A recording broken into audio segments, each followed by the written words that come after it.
یہ الف، یہ لام اور یہ میم، یہ الف، یہ لام اور یہ را۔ اب لام کا تو کوئی مطلب نہیں ہے، لہذا اب کیا رہ گیا؟ رے رہ گیا، الف رہ گیا اور میم رہ گیا، یہ ہو گیا رام۔ یہ ہے گاف گو، یہ ہے ہا اور یہ ہے را، یہ ہے گو، یہ ہے با اور یہ ہے را۔ اب ہا کا تو کوئی مطلب بچا نہیں، کیا رہ گیا؟ گوبر۔ اب یہ رام کی تشکیل کیسے ہوگی؟ رام کی تشکیل اب یوں ہوگی کہ یہ ہو گیا الف، یہ ہو گیا را اور یہ ہو گیا میم اور یہ ہو گیا تکون۔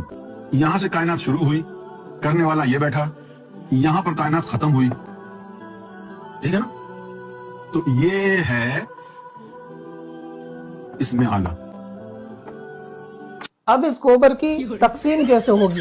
گا با را، اور یہ ہو گیا دماغ۔